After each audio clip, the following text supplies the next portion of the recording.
What is up, everybody? Welcome back to another episode of Bitcoin and Markets. My name is Ansel Lindner. Today, we're going to be going over a few things, news headlines. If I'm missing any headlines, you guys can put them in the comments down below, and I'll answer any questions or comments. I'm going to be talking about Dom Jr., this Vice President Waltz, and his position on Bitcoin, Mr. 100, and then go over a couple pieces of content that I put out over the last 48 hours. So let's just jump right into it, share the screen. And going to go to this one first. This is the website, bitcoinandmarkets.com. We're going to be going over a couple things from there in just a few minutes. But before we get there, let's just talk about some news items. This is probably the biggest news of the day right now. Donald Trump Jr. And let me make that bigger for you guys. And make this bigger for Telegram. So they're going to shake up the crypto world with something huge. Decentralized finance is the future. Don't get left behind. All right. Did not hashtag Bitcoin. He hashtagged crypto and DeFi and be defiant. Obviously, somebody shitcoin pilled them. It's going to be bad. Of course, everything that Trump does kind of is successful up front. He sold those shoes. He's done NFTs before, I believe, or has an NFT. And it was fairly successful at the beginning. Maybe some crypto people think this is going to bolster the market, the shitcoin market, which is just collapsing and dying before our eyes. I could totally see that, like some wealthy Ethereum folks, Ethereum pre-mine insiders, they're so wealthy and they can orange pill Donald Trump, but slip in crypto and then say, hey, why don't you do this? This would be really good. So who's he hanging out with? We know David Bailey. He was hanging out with David Bailey a little bit, or at least talking to them on the side. 2-Bit Idiot, which is, has been around for a long time. He's the one that broke the Mt. Gox situation. So he goes back a long time, but he's a shitcoiner. David Bailey is mainly a Bitcoiner with, I would say, 25% confused position on shitcoins. And so who are they talking to? What's behind this? But it's not going to save the crypto space. Bitcoin is not crypto. It's just going to end in tears. Okay, next up is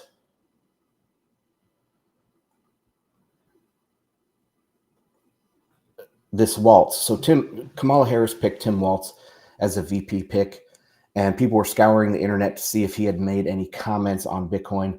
Apparently not specifically. He has called for, this is in quotes, and I didn't fact check this, but this is the one I found on Twitter, believes that the US government should implement stricter regulations around cryptocurrency use.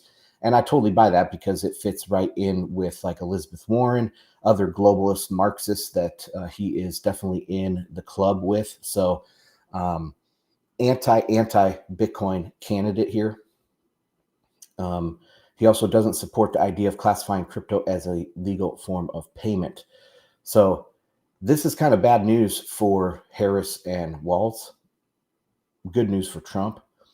A lot of people are saying this is probably the most Marxist person that they could have picked, this Tim Waltz. So we will see how this turns out. But that is the state of affairs there. So on one side, we have Trump doing NFTs, and on the other side, and backing Bitcoin and calling for a Bitcoin stockpile, which is very good. Not the shitcoin side, but calling for the Bitcoin stockpile is good. And then on the other side, we have Kamala Harris refuses to make any supportive comments. She's in the league with Elizabeth Warren and this Tim Waltz being anti-Bitcoin. Self-custody is gone if these guys get in. So this is a big deal, and we will be following this closely. Okay, next story up is Mr. 100. So people were seeing that Mr. 100 was selling some coins. I mean, he stacked like 6,000 coins in the last, 6 days or 5 days. And now all of a sudden apparently sold off a bunch of coins. But this account, HODL 15 Capital, if you guys aren't following them, you should, because they give good updates. and he says not sold, move to another wallet. So if we go to this wallet, we can see that it's all inflows and no outflows. And I know the claim that this is just an Upbit wallet, okay? Right, but who's the client behind the Upbit wallet? You know, other exchanges don't have wallets where it's all inflows like this. They don't have, other exchanges don't have wallets where, you know, it's consistent 50 or 100 buys. Here, let me go to the other wallet if I can find it. I have it somewhere pulled up on my tabs. Where is it? Oh, come on, man. No, I had it pulled up on my tabs. 1 second. There it is. All right. So this is, refresh that. This is the other wallet. And you can see like 100, 100, 100, 100, 100, 100. Like that's not how exchange cold wallet works. That's how most likely somebody is buying and just holding it with Upbit, custodying it with Upbit. Maybe they're taking it into cold storage here. You know, that could be an explanation. And then if we go back to the other wallet, that is the cold storage wallet. So very interesting development here for Mr. 100. And that's a lot of buying. That's a ton of buying. Now let's go on to some other buying, some other flows that I wrote about this week. And that, well, before I get into those posts, which I'll just bring up in the background here, and then I'm going to check comments. I'm streaming at a little bit different time than normal. So some of the normal guys are not going to be showing up. Let's see if Telegram has any comments. No. All right. Well, we'll just roll right into this. I wanted to kind of try to keep this a little shorter and make my live stream shorter instead of an hour, make them 20 minutes. So anyway, let's get into some of this stuff. We're talking about flows and Mr. 100 and the flows. So let's zoom in here to this post. Just sent this out a few minutes ago, and it's a Bitcoin minute. Bitcoin ETFs hold strong amid market panic. So Bitcoin ETF flows have been significantly negative over the last few days. Here's an update and my commentary. So keeping this chart updated, you can see I added the new Bitcoin mini ETF from Grayscale. That's this green one. It had significant inflows on its second day, but it's kind of offsetting a little bit of the GBTC outflows. However, a lot of others are having outflows right now. Fidelity, you have, let's see if I can see these other colors. ARC. So there's significant outflows from other ETFs. Now, the one that stands out, though, is IBIT. And I'll get to that in just a second. After a nice run from late June to mid-July of big positive inflows, the last few days have been largely negative. That is logical considering the broad market sell-off on Friday and Monday.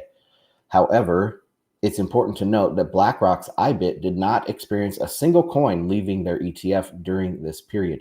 In fact, IBIT has only had 1 day of net outflows since its launch. So all of the days going back to what is it, January 11th, IBIT has only had 1 day of outflows, negative flows. That's pretty impressive. They've had a lot of 0 days, but they've had only 1 negative day, and they didn't even go negative on this market sell-off. So pretty impressive holding. So these ETFs, we've been wondering since they've launched whether these ETFs are going to be strong hands or weak hands. Most likely they're going to be stronger than most retail, but they will probably have weaker hands than a lot of hardcore Bitcoiners, right? A lot of these ETFs will be bought and put into an allocation.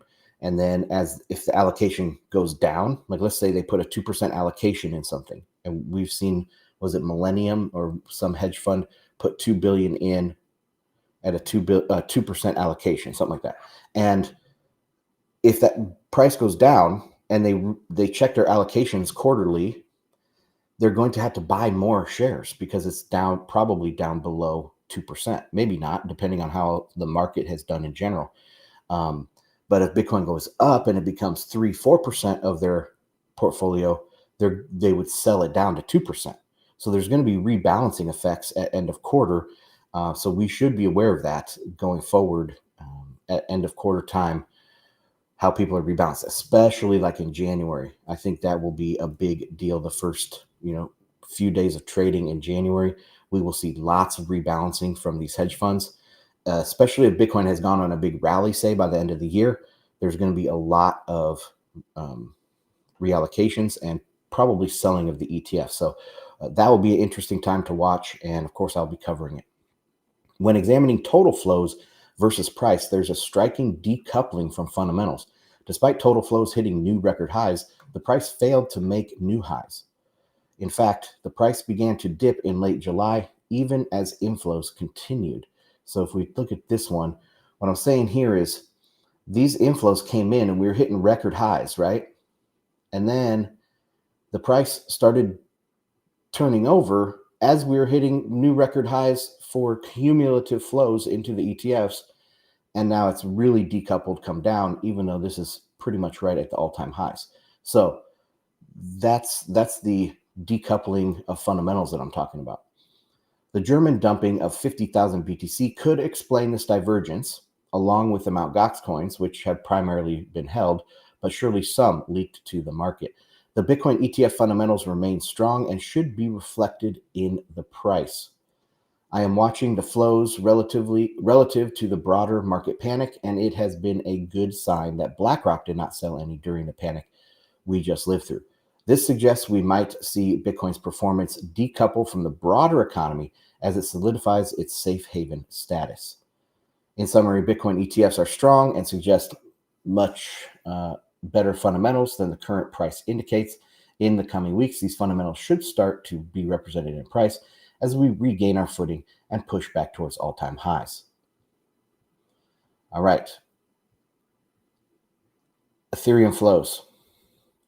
So I set this chart up. I started tracking these. We'll see if I continue. I have some cleanup to do on this chart, but you can see I added the cumulative line to here because it fits. Because it's been so bad, the cumulative fits within this. But, with Bitcoin, the cumulative would be way off the screen. But look at that. It's still negative almost 400 million. As for the Ethereum ETFs, the launch has been a total disaster, just as I predicted. In fact, it's been worse than I anticipated. And this could also be a factor in the Bitcoin price. Like I've talked to you before about the algorithmic trading and those bots that are just set up to trade the spread between Ethereum and Bitcoin because they in their program, they should be closely linked. And so if Ethereum starts dropping, they sell Bitcoin and buy Ethereum, right? And then Ethereum drops more, they sell Bitcoin and buy Ethereum to keep that spread there close. But anyway, let's move on. I did not anticipate such a strong negative outflow. My prediction for the initial launch period was generally zero net flow, as Grayscale customers did not want to crash the market. So if they would have come out slower, the sales from Grayscale, the price would not have been affected as negatively, right? But they didn't care. They just dumped it. Whereas Bitcoin's ETFs never experienced a single day where cumulative net flows were negative, despite massive Grayscale outflows, Ethereum remains in negative total flows and is unlikely to return positive anytime soon. Below, you can see the disastrous performance since the futures ETF and through the spot ETFs. So this is zero bullish effect. This was the initial rule change to allow the ETFs. There was a ramp up into that. Then it just nothing, no follow through at all. And then since launch, it has just been a total disaster for them. Nothing Ethereum has tried has worked. They tried to shrink supply with burning fees. Didn't work. They tried to become environmentally friendly with proof of stake in the merge. That didn't work.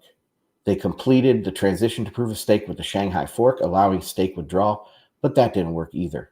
Finally, we have the ETF debacle.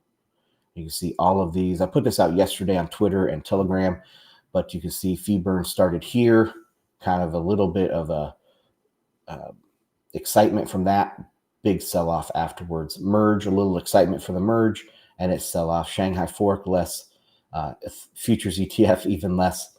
And this is right before the futures ETF is when I drew my prediction for the next year or whatever.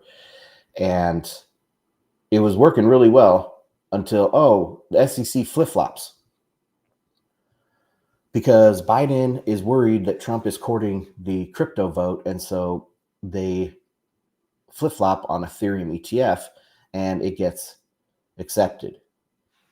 A little bit of excitement from that. And then that wears off, and launch date, it has just been a disaster since then. So that is the Ethereum stuff. It's kind of what I talked about here. This is a strong side that the broader scam crypto space is dying. I'm so glad. And then closing the loop on the Trump Jr. stuff. So Trump Jr., if they're going to be launching, this scam DeFi crypto thing, then people might think, there's going to be a little bit more life in the altcoins. This is going to bring back altcoins. So we might see a little bit of pump here in the altcoin side, in the crypto side of the house. And so just be wary of that. Let's go on to the next one, the next one that I wrote yesterday, this macro minute. Markets stabilize amid overblown fears. A little bit of an adrenaline dump today after yesterday's excitement. So I'm on Tuesday writing about Monday. As expected, the market moves seem to be stabilizing, at least temporarily. In yesterday's Bitcoin fundamentals report, I argued that what we were seeing was largely driven by panic and not fundamentals. Okay, it was an overextended move with RSI hitting oversold across the board in affected asset classes. A hard bounce was likely. Today, we got some numbers from JP Morgan. They claim retail traders net sold $1 billion in stocks, while institutions net bought $14 billion. So institutions bought the dip like crazy yesterday. They bought the panic. In Bitcoin, IBIT did not sell a single coin. I think we can safely label this a panic move and not necessarily a massive change to the fundamentals. Of course, the fundamentals, which I get to later, we are in a overall deflationary period at the end of a large 75-year credit bubble. We have periods of reflation and temporary good times, followed by a descent back into deflation, back into credit contraction globally. And so that's what we're stuck in. All right. Now, during those times, there's going to be things that win and lose. And I've talked about this a lot. Asset price inflation is real, but it's not what people think, that money gets trapped in the financial system. It's because new credit goes to safer bets. People, we've shown this with the Senior Loan Officer Survey directly from the Federal Reserve. They do this quarterly, and it shows that as banks tighten their lending standards, borrowers decrease their demand. So it happens simultaneously. Banks will tighten their lending standards to only the most credit-worthy uses. At the same time, most demand stops. The demand continues in things like housing and stocks, margin hedge funds and stuff like that. What else? Those types of asset classes where we consider asset price inflation, it's because of that dynamic. So there is this reflationary period, a period where you can kind of gain if you know what's coming. But overall, the direction is towards lower growth, low inflation, deflationary regression, and grind down to something different. We have to change something. And one of the things I've been thinking about recently, so this is not new to most of you guys that have been watching me for a long time, but one of the things I've been recently thinking is I read a tweet from Brett Johnson that kind of describes this perfectly, or it's a good example. He said that, the yen is bouncing, or it bounced a little bit, got a little bit stronger against the dollar, but it eventually is going to 200. When? We don't know. And after that, it's eventually going to 300. And when is that? We don't know. All right. And that follows his dollar milkshake theory. It also follows my kind of deflationary thesis that I have as well. But the question for Brent Johnson, Mr. Santiago AU, is it Santiago Capital or Santiago AU on Twitter? Anyway, what's the next thing? What happens after? What are we moving toward? If obviously markets evolve over time. So what are we evolving to? See, my theories include that answer.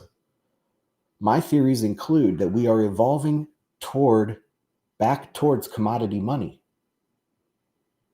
Because the reason why credit money could work so well, and how Brett Johnson, you do a very good job of describing what credit money is and why we have a credit-based system today and how it functions and why the dollar milkshake theory is actually what's going on. So you do a good job describing that. But what does that lead to? It must lead back to commodity money. So that's where Bitcoin comes in. Anyway, let's continue. Claims of a carry trade unwind may be widely inaccurate, and I just get a feeling that this is not the case. I threw something up in Telegram this morning that they're saying, oh, some JP Morgan or maybe it was Goldman Sachs analysts are saying the carry trade is halfway unwound. We still have a long way to go or something like that. No, if the carry trade is really unwinding, this stuff is crashing. Okay. And I don't think we've seen any significant unwind of the carry trade. I mean, think of it like this. The Japanese yen or the BOJ, they raised rates by 15 basis points from 0.1 to 0.25. It's not like they raised them by 75 basis points like the Fed just got done doing. Multiple times in a row, like 4 meetings in a row, they raised it by 75 basis points. It's not like the BOJ is doing that. The Fed is not cutting rates right now. Yes, yields are falling on U.S. Treasuries, but I don't think the carry trade is being all that squeezed. I think that's just the most convenient answer here. So anyway, more on that as that story develops. But okay, so here is the S&P 500. It's up 11% year to date and only 7% off the highs. So people are, screaming that it was falling like crazy. Let's go to a live chart. S&P 500. Let me pull it up first. Daily.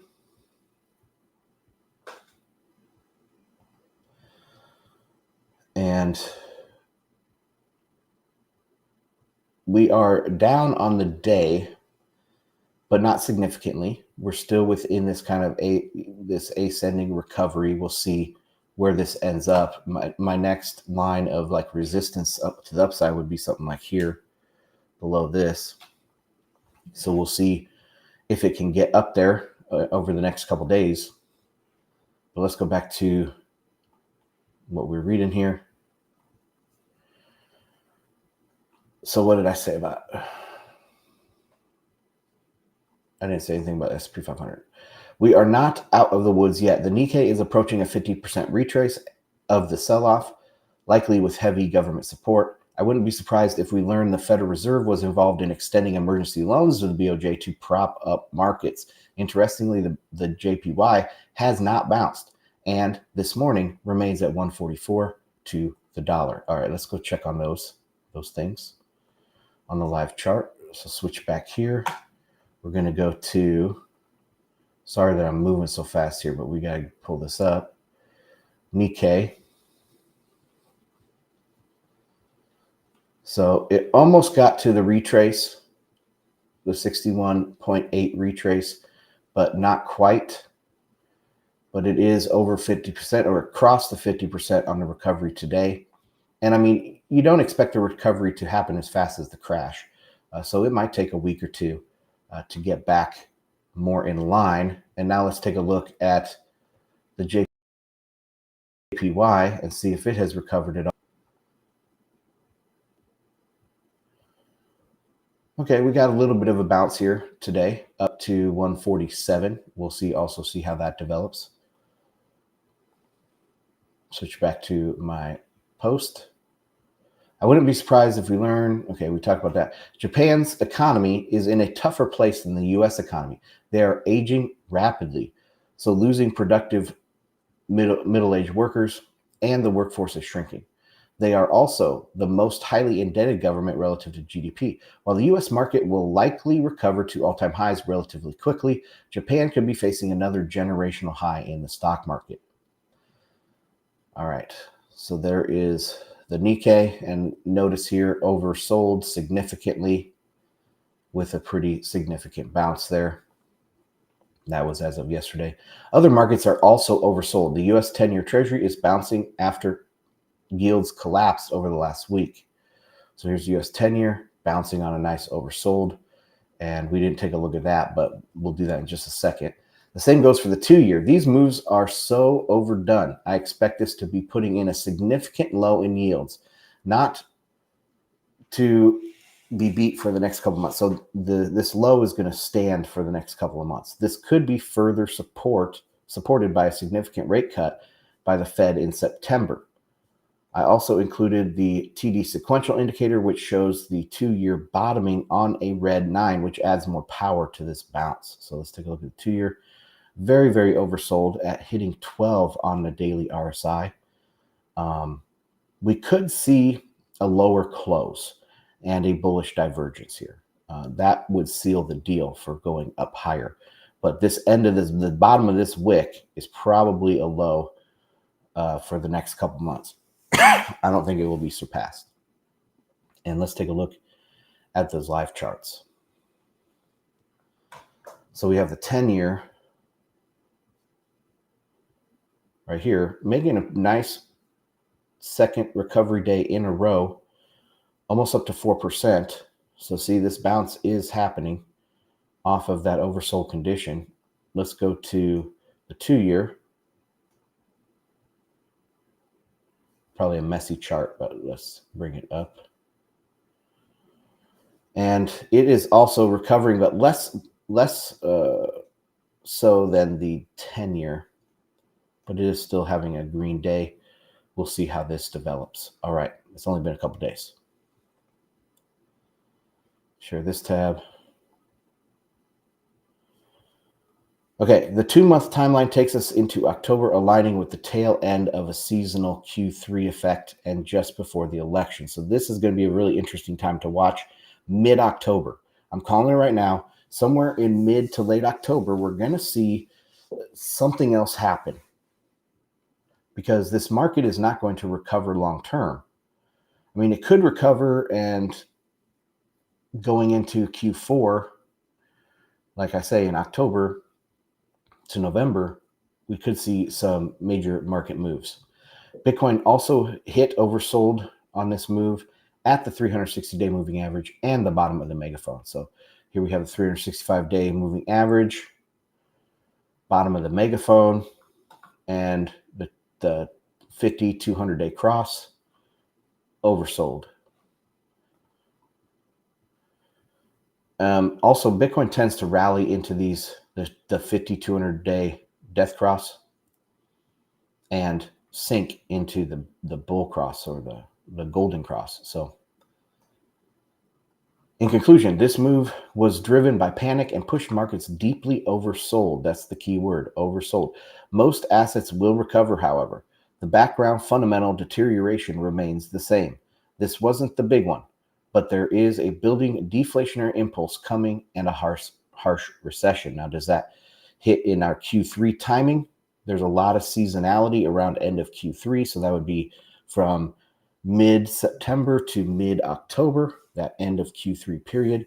And I've gone over many times in the past why that is the case. Maybe I'll write another post on that, which this fits. So this timing kind of fits that. If we have a bottom that is about 2 to 3 months and then a new bottom for these things, but it's not ready yet. 6 to 8 week bounce before further downside in traditional markets is likely. That means S&P 500 to new all-time high or very close to it, and yields on treasuries to inch higher. This will give Bitcoin time to re-leverage, attract more institutional inflows, and rise to the top of the megaphone and beyond. Okay, so that is the one I wrote yesterday. You guys can sign up free to get on the email list. I would appreciate it if you do that. I appreciate if you want to support my content, $5 a month. You can support the content over there, and you do get some perks. You get to join our monthly price forecast competition, where you guess the closing price at the end of the month, and the closest person wins $20 in sats. So there are some perks there involved.